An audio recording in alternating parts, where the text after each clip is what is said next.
outside and actually have free time during this sad coronavirus pandemic?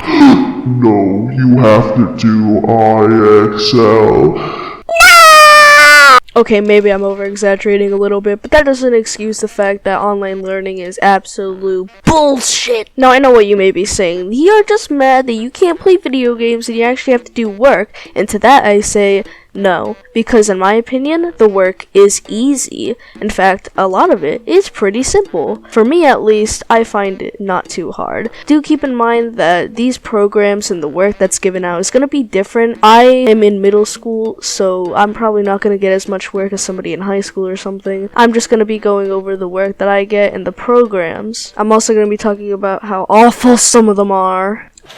This isn't Fortnite funnies. Okay, so of course the big one is Zoom, you know, the video conference site, and there's a couple things that I'm a little bit upset with this program. First off, I see a lot of people complaining about Zoom, saying that it's not secured enough and that people can get into random classrooms too easily, such as 2Mad, and to that I say, who really is gonna do that? I mean, you got people like 2Mad, but I don't think most people care unless you're making a YouTube video, and if it's that big of a problem, then why don't you just add a bigger security system instead of just a simple code? Why not have somebody have to sign into the school district email, and if they don't, then they can't get in? It's a pretty easy system that I don't know why they haven't included yet. Also, Zoom in the past has been recorded apparently giving your data to advertisers such as Facebook. This isn't a joke, by the way, they actually did this. There are some other security problems too, like the fact that Zoom is actually supposedly easy to hack into, as well as the fact that it sometimes connects you to Chinese servers, but I feel like I'm getting a little ahead of myself. What about the actual Zoom program? Well, it's pretty much fine. I mean, other than the security and the way you actually log in, I do wish that there was maybe a screen recorder, you know, if you want to show somebody something that you're working on. Like, I'm talking about like math or ELA and stuff. And maybe even like a chat, like a message board that you can write messages in. But then again, I feel like that would just be like using a worse version of Discord. To be honest, using Discord is a good idea for using education because, you know, you can have a bunch of people in the same group. Maybe not 20, but you can still have like at least 10 people in a group at one time, which is nice, but I'm not trying to give any ideas. Having people on Discord would be really weird, especially considering that some people have their accounts linked on Discord, so if a teacher clicks on your account, it'll say your channel name, and then they'll click on it, and if a teacher sees my account, they're gonna see Cool Z, and they're gonna be like, who's that? Why is this picture lit in? And then the students will have to change their Discord names to their full names, and it's gonna be weird, and they're gonna see their YouTube channels and their Twitch and their Steam,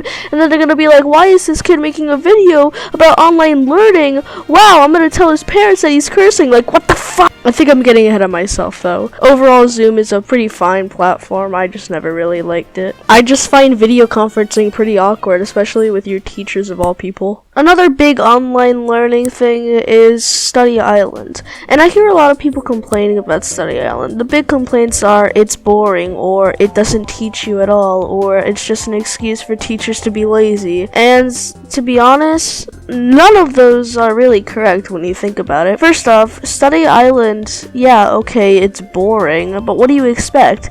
It's supposed to be meant for people who are trying to practice what they already know. I mean, at least that's how my teachers use it. Every time we do a Study Island, it's normally for something that we already pretty much know most of it about. We're just practicing and, you know, trying to get a little bit better and more used to it. Also, if you're really that bored, why not just use the games feature? Second off, the fact that you think it doesn't teach anybody is just ridiculous because it does.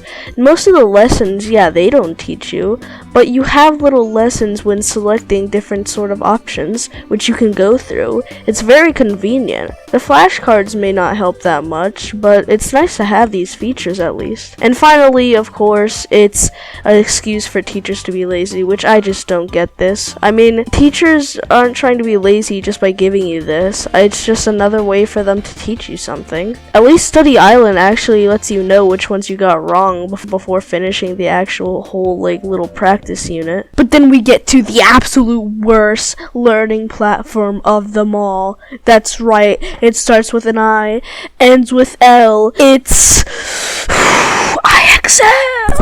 What's so bad about IXL? Everything! First off, IXL doesn't teach you jack shit.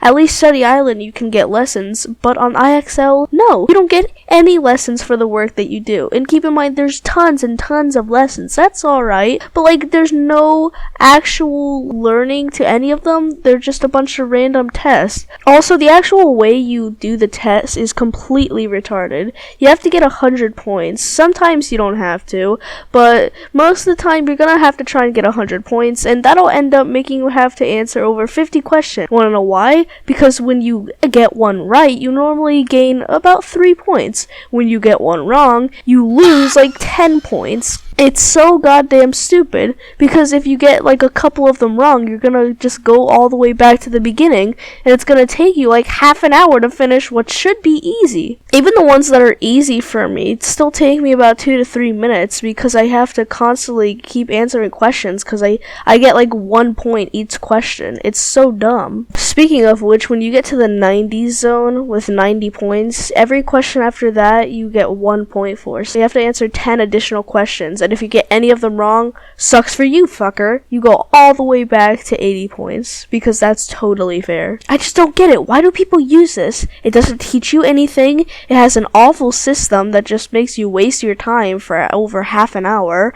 And also, there's the stupid rewards and stuff are so goddamn stupid. You really think I'm gonna spend hours a day on this stupid shitty website? No, why would I do that? I am not hacked into the Matrix, my guy. I'm not going to do your crappy learning, which isn't even learning. It's just doing shitty tests over and over again. So learning websites, they're I mean, most of them are just kind of good, but all the other ones are just pretty shitty, like IXL. But I don't know. I mean, it all just kind of comes down to how your teachers use it, and you know, how much you learn and how much you know about the subject. I actually skipped Google Forms and Google Slides because there's not really anything to say, just because, well, it's just Google. Like, what do you expect? It's fine. I actually like them. Google Slides is kind of annoying though when you're making slides, but that's besides the point. Anyways, thanks for watching, and I'll see you all in my next video, which will be incredible. You just wait.